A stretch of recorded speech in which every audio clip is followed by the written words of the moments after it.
like I said, I was very independent. I didn't want to depend on a man for anything. The first few years of our relationship, which is why I wasted 5 years, we had that power struggle because I'm very independent. I'm fiercely like protective of who I am, and I didn't want anyone to control me or think I'm going to just now become.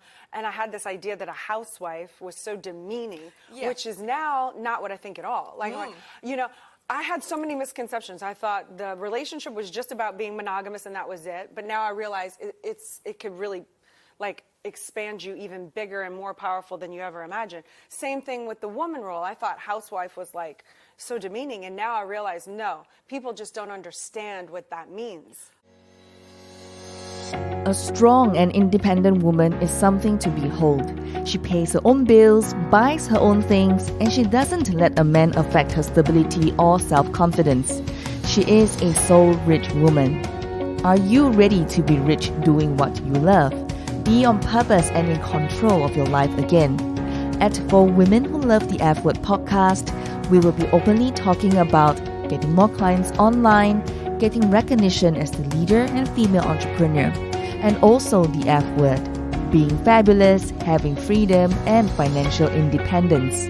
It's time to own and love the F word. Welcome to the show.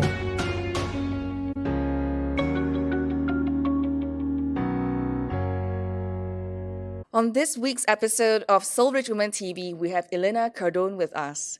Now, she has shared really powerful nuggets of her wisdom over the years as she transited from being an actress all the way to being the woman of influence, trailblazing next to Grant Cardone, not only in their business, but also having a very powerful relationship. So I want you to stay tuned, and we're definitely going to look forward to what she has for you on this episode.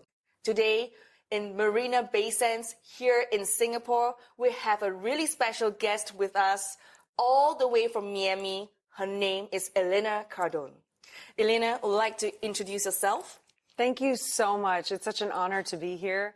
I'm from Miami. I've been all over. And this is my first time in Singapore. So it's really an honor to meet you here today. And you just launched your book recently. Mm-hmm. Would you like to share with us a little bit more about your book? Yes, I wrote a book called Build an Empire, How to Have It All. The book was really designed to fast track any person who wants to have a lot of success in their life, not only financial, but also with spiritually or emotionally. I believe that we can have it all. It is a myth that scarcity is a myth. And I wanted to get people to think big enough, fast enough, and cut out all the years that it took me to figure out how to get to where I am now and put it in this book to help somebody as a guide to just get them there a lot faster than it took me. Yeah. And I love that. In fact, it looks like you are the trailblazing woman of influence. You grew from where you were before, and then you hit it, and then you keep moving, and then pushing it through today. What were some of your biggest struggles during the times when you were growing up and then going to the journey? Well, I was born in Madrid, Spain. As an American citizen on Spanish soil. I moved to the States when I was 1. I grew up in New Orleans, Louisiana. I was kind of a tomboy. I was never bullied. I was tough, you know, and I never did any bullying. And so I lived I pretty much had an idyllic childhood until the age of 13, when my father knocked on my bedroom door at about 4 o'clock in the morning and said, Elena, Goldie's house is on fire. Goldie was my very best friend who lived across the street. And I was still groggy and whatnot. And then he said, and Goldie and her mom are still in the house. And when I heard those words, Goldie and her mom are still in the house, I jetted out of bed and I ran across the street. And, you know, we were there before the fire department. We're trying to do buckets of water and hoses. And long story short, her and her mother did not survive that incident. Oh, dear. And so at 14 years old, not having anything so traumatic occur in my life, I just wasn't skilled enough at that age to deal with something like that. And my father had fought in World War II, and he was a military person, and my mom, we're just very conservative family. So it wasn't like there was any time to really cope. It was life must go on. You know, so the very next day, I stayed home from school that day, and the very next day I was expected to go to school, and I did go to school, but it was traumatizing because there was so much pain involved. And so that was the real challenge, was getting through the age of 14 to 17, having to confront this burned out house across the street, and so much anguish going on inside of me. And America's not like Singapore. Drugs and alcohol are, especially in New Orleans. New Orleans is known as being a party town. So I had all of that accessible to me. So I kind of dove into the drug and alcohol world for a few years. And I feel like that was kind of a setback. So at 17, I decided I've got to get out of here. I'm going to Los Angeles. I'm going to do something. I'm going to become an actress. So I went there to become a model and an actress. I was somewhat successful. I did a 2.5-month contract in Tokyo. I worked 2 weeks in Taipei. I modeled there. And then I was on acting shows and commercials, and I kind of had an up and down career until I met Grant. And then when I met Grant, the first 5 years of our marriage, I was still doing this women's independent thing. Like, we were married, and I thought a marriage was about monogamy. I didn't realize, I mean, it is about that, yeah. But I thought it was only about that. I didn't realize that if you actually partner up with someone, it's what you said, it's strength in numbers. But once in 2008, when the economic collapse occurred, that's when I decided to trade in my acting career, which I was terrified to do at the time because it's what I depended on for my survival since I moved to Los Angeles by myself at 17. So now I'm 30 when I got married. So 17 to 30, I'm Miss Independent, taking care of myself. I don't need a man for anything. Don't you tell me nothing about nothing about nothing about nothing. You know what I'm saying? Yep, I definitely. got to be in control. And then Grant comes along. At 30, I marry him. At 4 or so years later, the economy collapses. I say, I'm trading this in. I had to deal with confronting my parents, saying I'm giving up my acting career. I'm going to go support my husband. Well, what does that even look like, support your husband? How do you support your husband? He's the breadwinner, you know? But I traded in to trade up because I had this vision about this empire, which I know sounded psychotic at the time because we were under a lawsuit. Our entire business, as we knew it, was devastated. Like, it didn't even exist anymore. And so, but I knew that he had the entrepreneurial skills. He was further down the field than I was. So I put all of my resources behind him. What do you need? How can we create our way out of this? How are we going to design our lives to never have anything happen to us financially again, to where we decide what our empire looks like? And we're going to dictate how we live, not have to depend on other people. Of course, we depend on other people. We have clients and people we have to cater to. But we're not going to wait from the blessing from the higher ups to say, yes, you can have this and yes, you can have that with our life. We wanted to take that power in our own hands. So I had this idea about this empire of like, okay, if he is the king and I am the queen and this is our empire, what do I want it to look like? Who do I want to surround ourselves with? Do we hang out with the people doing the drugs and the alcohol? And if we do, what does that make our empire look like? So we really cleaned up our lives and who we were around. And I really went like you did at 14, really all in on work. We did not do the dinners. I was not buying fancy clothes or any name brand. It was minimalistic until we were on our own feet and could take care of ourselves again and had these viable businesses. Once those became successful, then it was like we could branch back out and go back into helping others. Now we're at a point where we've created so much success in our life financially. We do have financial freedom, not just financial independence at this point. So now I feel like it is my duty, being this little girl from New Orleans who was never supposed to make it this far. I have some ideas and some tips that are just little tiny tweaks how to work with a partner, a business partner, a lover, a husband, a wife, whatever. A few little adjustments to get you both operating at the same page so that you can really utilize each other's horsepower to push yourself instead of, without even realizing it, working against each other, which, you might go like this or you might just go straight down, But if you actually know how to work together and know what each role is and what the strengths and the weaknesses are and how can y'all build together and really push yourself up and just eliminate a few maybe incorrect pieces of datum, because if they say knowledge is power, well, what is bad knowledge then? So if you get rid of a few bad key elements or ideas and then tweak and get on the same page, it's so much easier than you think. It's still going to be work. There's still going to be sacrifice. It's still going to take time, but you will be able to exponentially up the rocket faster. I love your energy, Elena. In fact, I see so much, you're overcoming and, go-getter. But a lot of the women are holding back. A lot of them are thinking, I have kids to feed. I have to take care of my husband. I have to be in charge of the household. I don't have time. What should I do? What would you say? Stop thinking so much unless it's a broad picture of possibilities. You have to become like a samurai. A samurai doesn't see, yes, you'll have challenges or barriers, but they're able to see beyond that. Start looking for the possibilities. Start looking for the opportunities. Sometimes your biggest problem can be your biggest solution, whether it's to help you out in the family or whether it could be your creative financial, something you can actually monetize over. Because if you're having that problem and you figure out how to solve it, chances are, if you solve that for other people, you can scale that business out. You might just have a business in your hand. So I would say to them, if you need to have help, if you need to hire somebody while you figure this out, don't feel like you have to be superhero and do everything yourself. At some point, maybe have your friend help you until you can afford to pay someone to help you. But you've got to just go out and do something. Do something. Take action. Stop thinking and do.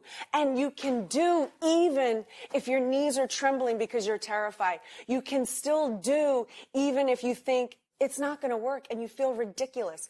I feel ridiculous every single day since the day I started Muay Thai a year ago. Every single day. I walk into the gym, I'm with trained professionals, and I feel ridiculous. I feel like I look heinous. I feel like I don't know what I'm doing, and I do it anyway. And every day I get a little bit better. And every day I feel completely stupid. They're looking at me. They're thinking there's no hope for this girl. She does not have a clue what she's doing.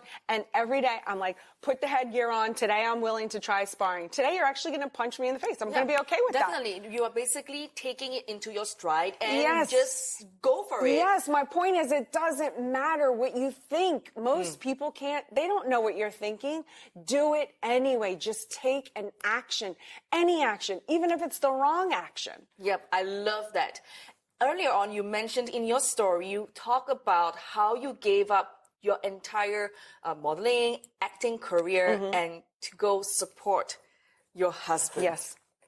Tell us, I'm so curious about this part because a lot of the women find, in this we call power struggle. There's always this power struggle happening and they don't see like a balance. It's more like, okay, you're dominant and you're submissive. That's not the case, right? Right. So how do you first take on that, not say challenge, but I would say take on that mindset to move into that behind the scenes or kind of a partnership role with Grant?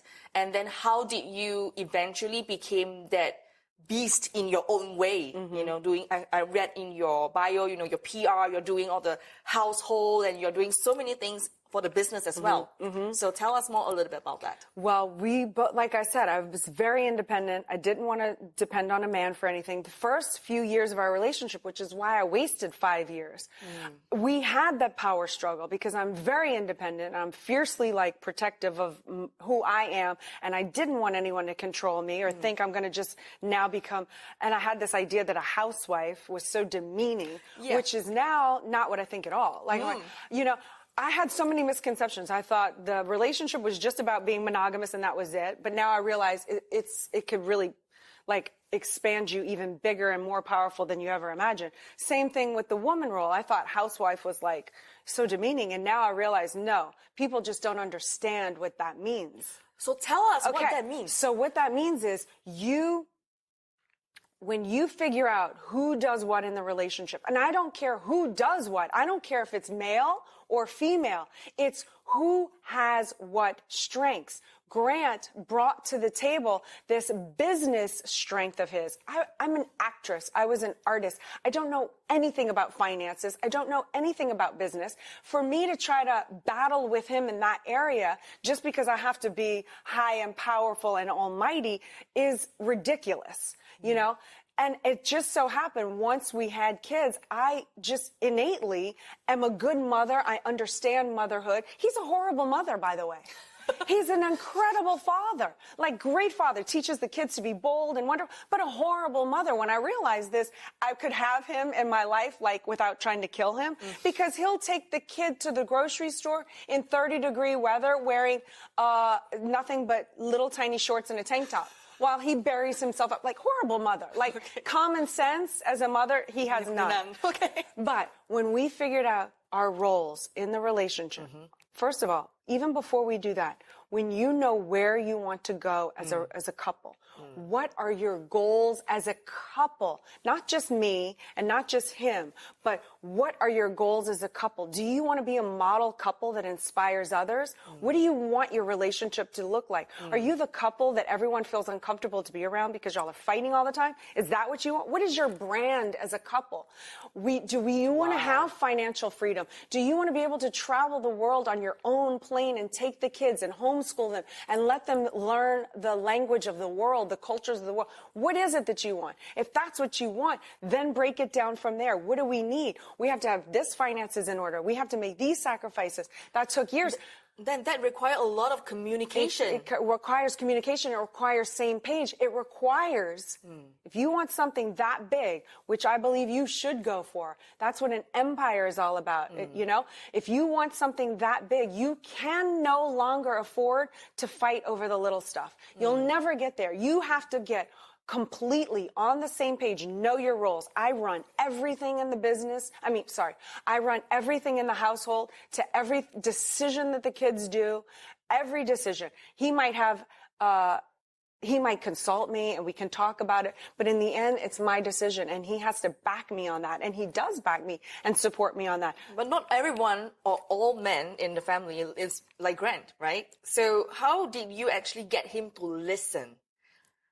Well, yeah, because as a woman, we sometimes, you know, when the guys come home, they are so naggy, or they shout about their work, and they say, "No, I'm so tired," you know, and that's it, right? And we women, we're at home, we're like frustrated with the household, the kids are running all around, the house is messy, and how do you cope with that? You cope with it by going, look, this is the big picture. This is what I want. I understand that Grant is the beast at the business, and sometimes that's hard for him to cut off.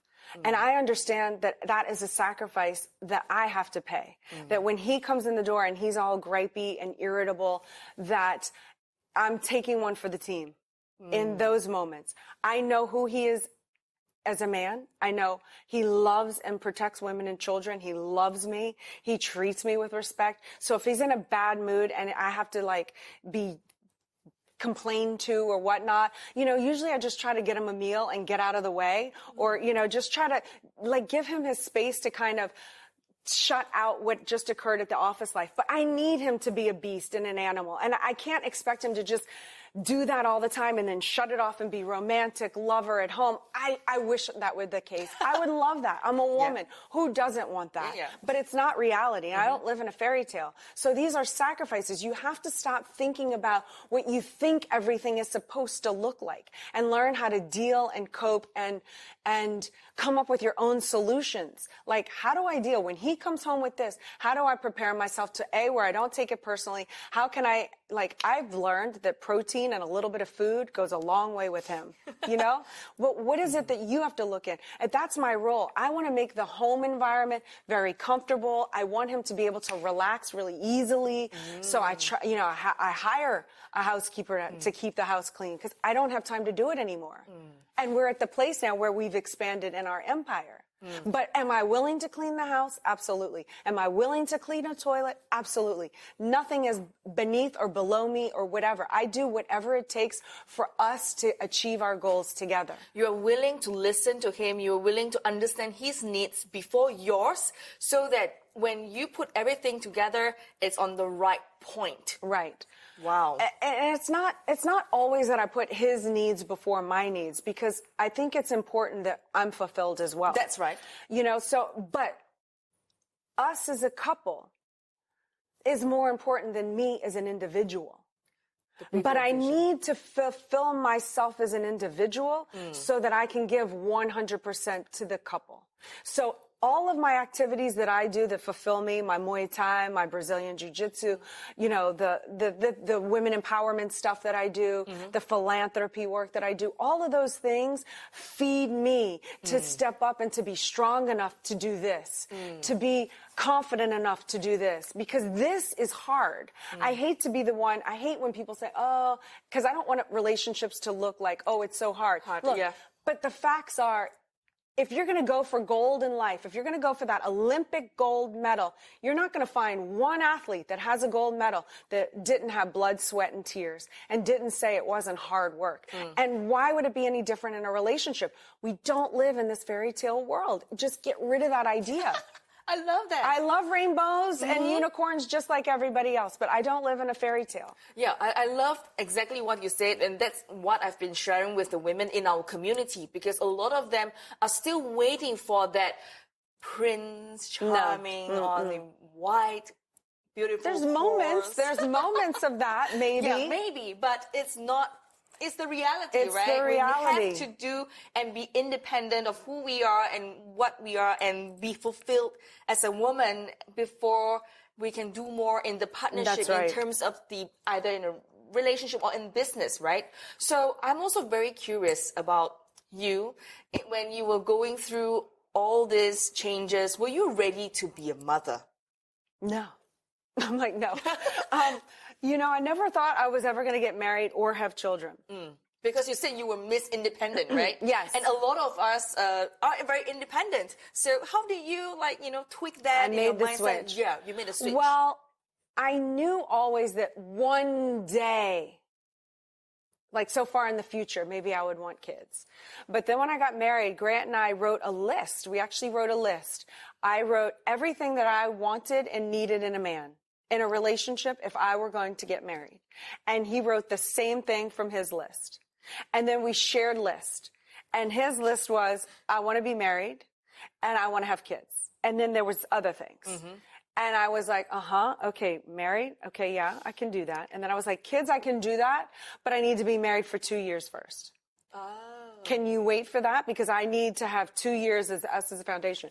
And he was like, yes, I can do that. So we knew exactly what we were going for, and we were working. It wasn't like we just blindly got married only to discover like maybe one of us didn't want to have kids, and then that could be a problem. And, so we really figured it out. And sat down and exchanged the list. Yeah, and then after we were married and I had the 2 years, I You did have the 2 years. I had the 2 years. I renegotiated for a third year.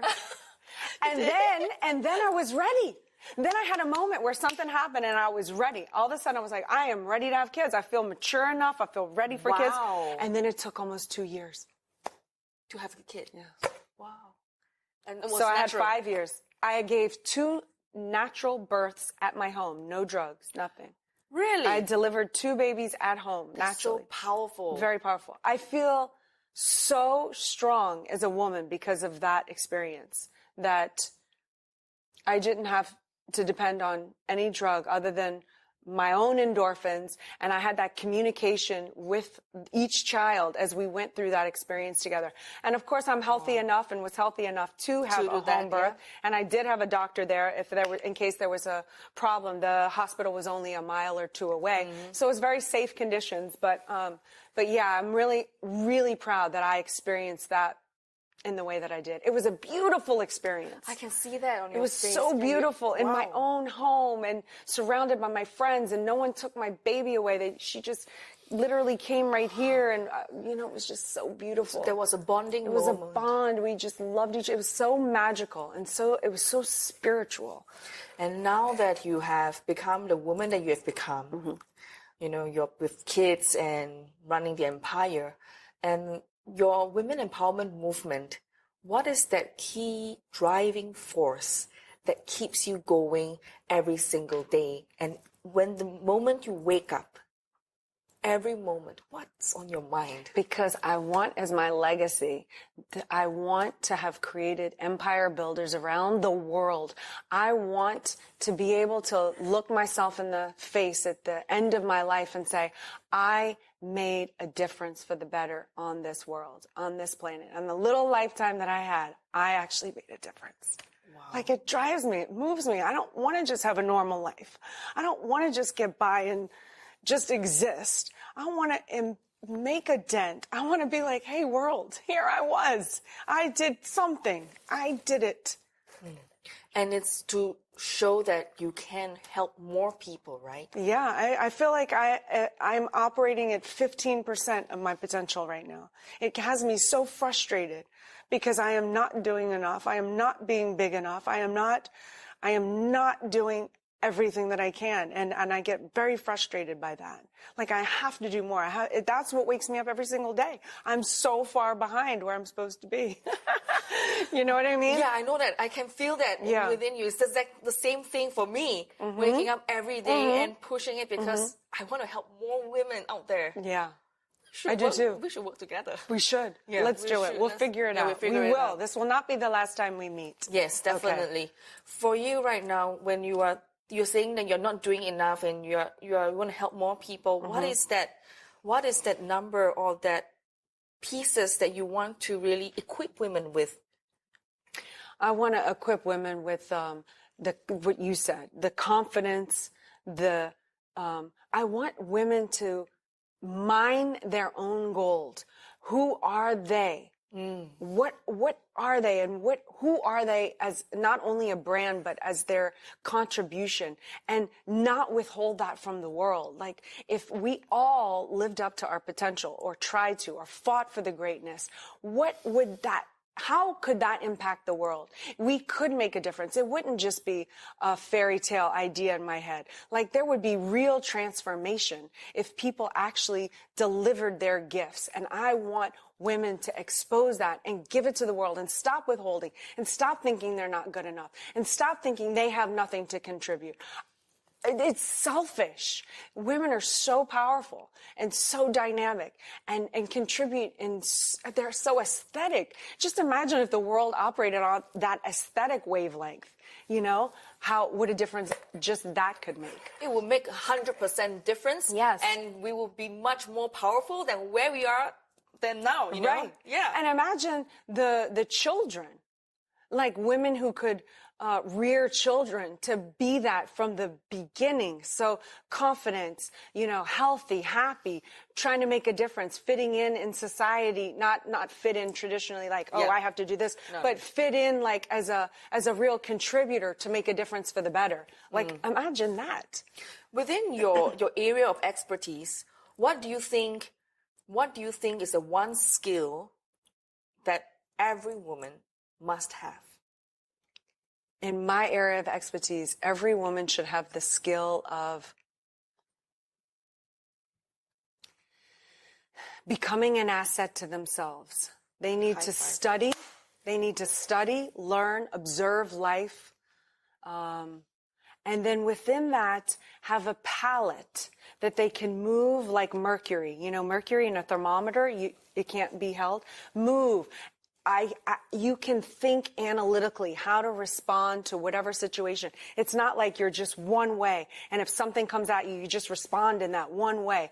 No, a woman should have the ability and that skill to be whatever, do whatever, be whatever she, within her color palette, to optimize the situation, to make it the outcome she wants, and not in a reactive way. but in a very artful and skillful way, to where it looks like she just has this magical life that she's created, but it's all actually been beautifully orchestrated because of her intelligence, because of her skill, because of her education and her confidence and everything that she's developed within, because she's invested that time and energy in herself. It's basically investing in herself then. Yeah. Yeah, and a lot of women, I hope that when you're watching this, I hope that you're inspired to invest in yourself as well. What is the one last message do you have for my audience today, our community, Soul Rich Woman? That America loves you. We welcome you. Just be a friend to yourself. It took me many, many, many years to actually become a friend to myself. But if you're a good friend, a really good friend to, like, let's say your best friend or your sister, and what are those attributes that you do for your friend, and do them to yourself, and be kind to yourself, and don't have that. When you recognize that inner voice telling you that was stupid, you're so, why did you do that? And, oh, you messed up there. And, oh, you were this or that. Or how come you can't be perfect? Or, oh, I don't look good there. And so-and-so looks better. And I'm not skinny enough. And all the stuff that we do to ourselves, just at that moment, just be a friend to yourself and go, okay. Whew. Wow, that was really, really a powerful message.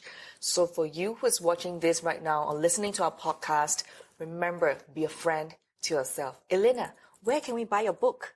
Oh, well, you can go to ElenaCardone.com and put /empire. And I'm giving the book away. It's just shipping. So the book is free. You can also download the audio version. Wow. As well. So if you go to ElenaCardone.com /empire, you can get the book or the audio program. Thank you so much for joining me today. I'm so honored that we are connected, and I hope that I can continue to serve you as you build your dreams. And if you love this episode, and I hope that you did, rate it 5 stars. Give us that glowing review because it will help more women around the world finding the Soul Rich Woman podcast. Alone you are strong, together we are unstoppable. Now share this with every woman who needs it, because this is how we are changing the world, one woman at a time. As always, get out of your comfort zone and go towards the dreams you've always wanted to achieve. For women who love the F word, being fabulous, having freedom, and financial independence. My dear soul rich woman, sending you my love, and I'll speak to you soon. Bye for now.